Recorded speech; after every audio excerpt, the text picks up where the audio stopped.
Bengaluru Development Minister Krishna Bairegowda launched a massive joint drive with the Bengaluru Traffic Police and the Greater Bengaluru Authority GBA to clear the abandoned vehicles from the public roads and footpaths. Officials identified abandoned or unclaimed vehicles and pasted a formal notice on them. Owners are given a week time to claim their vehicle, pay a penalty and remove it from the public space. If the vehicles remains unclaimed, authorities will tow it away. Vehicles that are never claimed are scheduled for a public auction.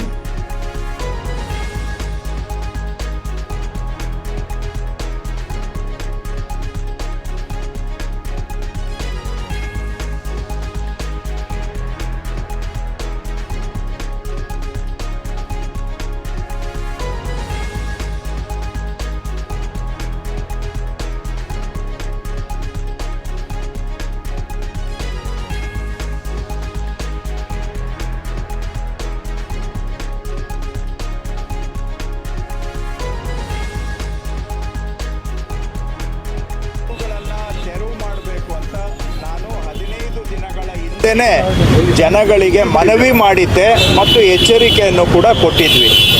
ಆದರೂ ಜನ ಅವರ ಗಾಡಿಗಳನ್ನು ರಸ್ತೆಗಳಲ್ಲಿ, ಫುಟ್ಪಾತ್ಗಳಲ್ಲಿ ಎಲ್ಲಂದರೆ ಅಲ್ಲೇ ಬಿಟ್ಟು ಇದರಿಂದ ಸಾರ್ವಜನಿಕರು ಓಡಾಡೋದಕ್ಕೂ ತೊಂದರೆ ಮಾಡ್ತಾ ಇದ್ದಾರೆ. ಅಷ್ಟೇ ಅಲ್ಲ, ಜನಗಳಿಗೆ ಸೇರಿದ ಜಾಗವನ್ನು ಅವರು ಅತಿಕ್ರಮಣ ಮಾಡಿಕೊಂಡಿದ್ದಾರೆ ಸ್ವಂತಕ್ಕೆ. ಮತ್ತು ಈ ವಾಹನಗಳು ನಾವು ಇದು ತಿಂಗಳುಗಟ್ಟಲೆ ಇಲ್ಲೇ ಬಿಟ್ಟು ಹೋಗಿರ್ತಾರೆ, ಯಾರಿಗೆ ಸೇರಿದ್ದು ಅಂತ ಗೊತ್ತಿಲ್ಲ. ಇದರಿಂದ ಬೆಂಗಳೂರಿಗೆ ಜನಕ್ಕೆ ಓಡಾಡೋದಕ್ಕೂ ಕಷ್ಟ, ಮತ್ತೆ ಸಾರ್ವಜನಿಕರಿಗೆ ಸೇರಿದ ಜಾಗ ಅವರು ಸ್ವಂತಕ್ಕೆ ಅತಿಕ್ರಮಣ ಮಾಡಿಕೊಳ್ಳೋದು.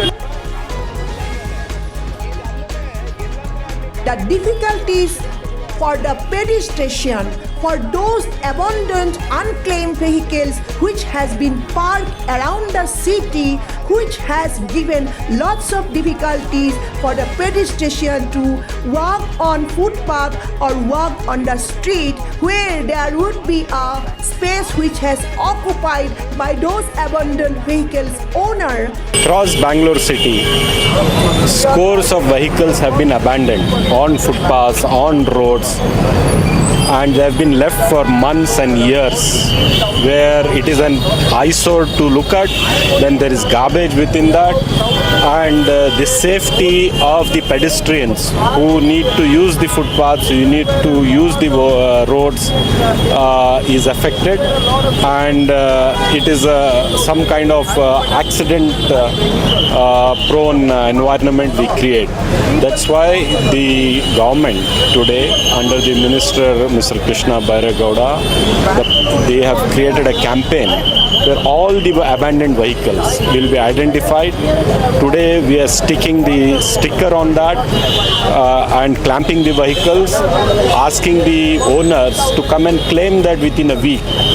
If you fail to do so, we will tow that vehicles, we'll wait for one more week and we'll then auction it. Right? Anybody who has abandoned their vehicles need to come, pay the fine, collect it and go.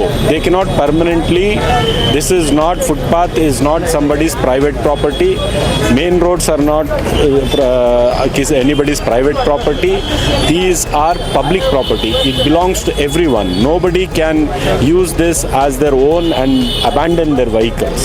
So this drive is limited only to the abandoned vehicles, not for vehicles which stop and then move ahead. Bengaluru ಪ್ರಾಧಿಕಾರ ಹಾಗೂ police ಇಲಾಖೆ ಇಬ್ಬರೂ ಕೂಡ ಜಂಟಿಯಾಗಿ ರಸ್ತೆ ಬದಿಯಲ್ಲಿ ಅಥವಾ parking ಜಾಗಗಳಲ್ಲಿ ಯಾರು ತಮ್ಮ ಸ್ವಂತ ವಾಹನಗಳನ್ನು ಬಿಟ್ಬಿಟ್ಟಿದ್ದಾರೆ, ಅಂದರೆ ಬಿಡಾಡಿ ವಾಹನಗಳು, ಅಬಂಡೆಂಡ್ ವೆಹಿಕಲ್ಸು, ಇವುಗಳನ್ನು ತೆರವು ಮಾಡಬೇಕು ಅಂತ ನಾನು 15 ದಿನಗಳ ಹಿಂದೆನೇ ಜನಗಳಿಗೆ ಮನವಿ ಮಾಡಿದ್ದೆ ಮತ್ತು ಎಚ್ಚರಿಕೆಯನ್ನು ಕೂಡ ಕೊಟ್ಟಿದ್ವಿ.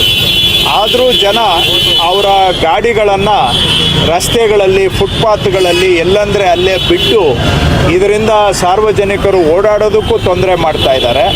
ಅಷ್ಟೇ ಅಲ್ಲ, ಜನಗಳಿಗೆ ಸೇರಿದ ಜಾಗವನ್ನು ಅವರು ಅತಿಕ್ರಮಣ ಮಾಡಿಕೊಂಡಿದ್ದಾರೆ ಸ್ವಂತಕ್ಕೆ. ಮತ್ತು ಈ ವಾಹನಗಳು ನಾವು ಇದು ತಿಂಗಳುಗಟ್ಟಲೆ ಇಲ್ಲೇ ಬಿಟ್ಟು ಹೋಗಿರ್ತಾರೆ, ಯಾರಿಗೆ ಸೇರಿದ್ದು ಅಂತ ಗೊತ್ತಿಲ್ಲ. ಇದರಿಂದ ಬೆಂಗಳೂರಿಗೆ ಜನಕ್ಕೆ ಓಡಾಡೋದಕ್ಕೂ ಕಷ್ಟ, ಮತ್ತೆ ಸಾರ್ವಜನಿಕರಿಗೆ ಸೇರಿದ ಜಾಗ ಅವರು ಸ್ವಂತಕ್ಕೆ ಅತಿಕ್ರಮಣ ಮಾಡಿಕೊಳ್ಳೋದು ಕೂಡ ಕಾನೂನು ಉಲ್ಲಂಘನೆ. ಇದಲ್ಲದೆ ಎಲ್ಲಂದ್ರೆ ಅಲ್ಲಿ ಗಾಡಿಗಳನ್ನ ಬಿಟ್ಟು ಆಕ್ಸಿಡೆಂಟ್ಗಳು ಆಗ್ತವೆ. ಆಮೇಲೆ ನೋಡೋದಕ್ಕೂ ಕೂಡ ಬೆಂಗಳೂರು ಅಸಹ್ಯವಾಗಿ ಕಾಣಲಿಕ್ಕೆ ಇದು ಒಂದು ಕಾರಣ. ನಾನು ಕಳೆದ 15 ದಿನಗಳ ಹಿಂದೆನೇ ಇದನ್ನ ಸಾರ್ವಜನಿಕವಾಗಿ ನಾವು ಎಚ್ಚರಿಕೆಯನ್ನು ಕೊಟ್ಟಿದ್ವಿ.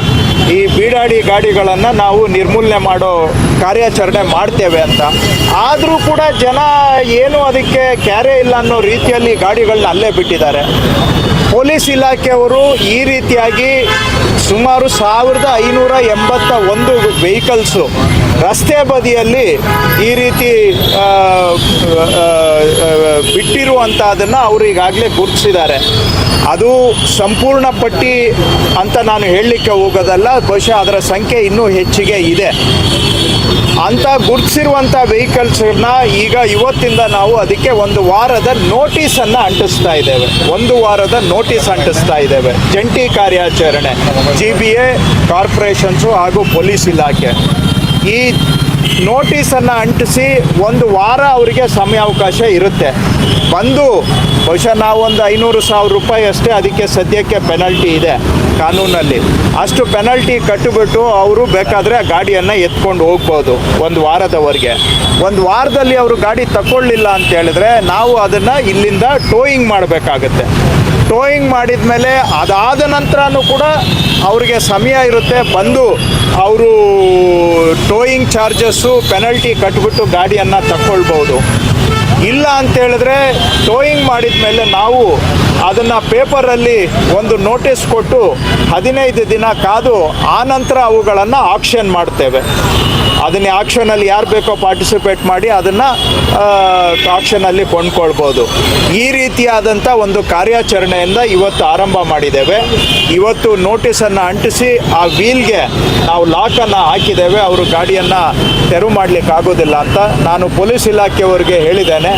ಇದು ಪದೇ ಪದೇ ಇಲ್ಲಿಂದ ತೆಗೆದುಬಿಟ್ಟು ಹೋಗಿ ಇನ್ನೊಂದು ಕಡೆ ಹಾಕಿದರೆ ಅಂಥವುಗಳನ್ನ ಗುರುತಿಸಿ ಅವಕ್ಕೆ ಸ್ವಲ್ಪ ಸಿವಿಯರ್ ಪೆನಲ್ಟಿ ಹಾಕೋದಕ್ಕೂ ಕೂಡ ಒಂದು ದಾರಿಯನ್ನು ಹುಡುಕಬೇಕು ಅಂತ ಹೇಳಿದ್ದೇನೆ. ಯಾಕಂದರೆ ಭಾಳ ಸಲೀಸು ಇಲ್ಲಿ 1000 ರೂಪಾಯಿ ಕಟ್ಬಿಟ್ಟು ತೊಗೊಂಡೋಗಿ ಇನ್ನೊಂದು ಜಾಗದಲ್ಲಿ ಬಿಟ್ಕೊಳ್ಳೋದು.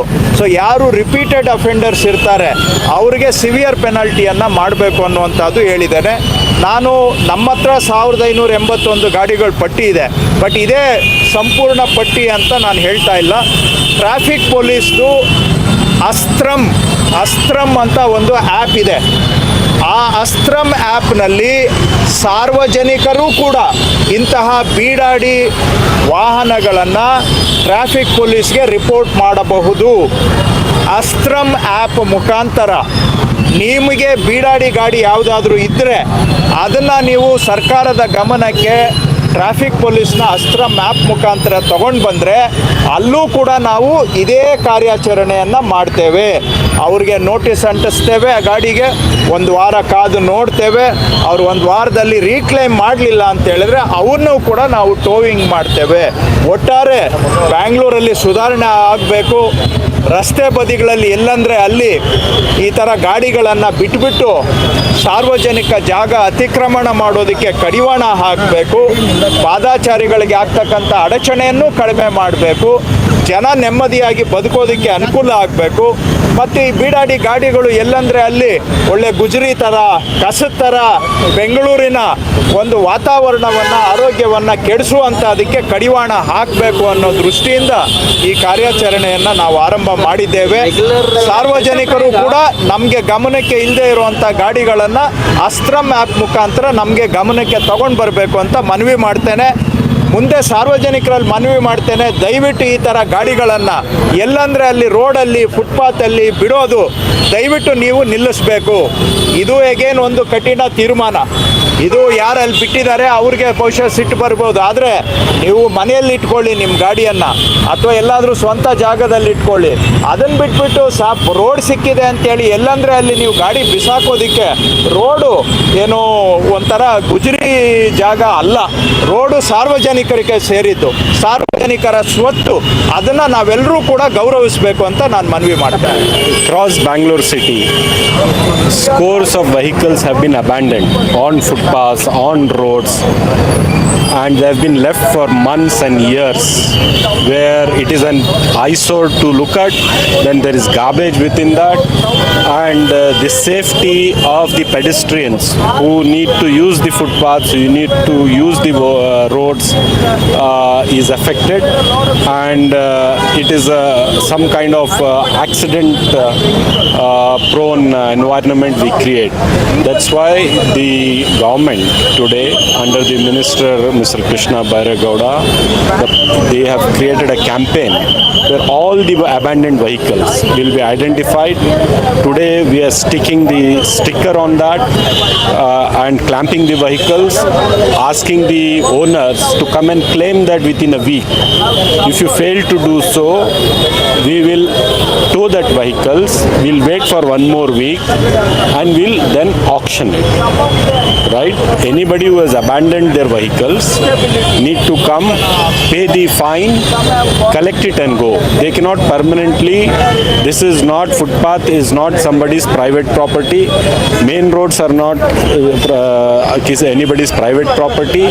These are public property. It belongs to everyone. Nobody can use this as their own and abandon their vehicles.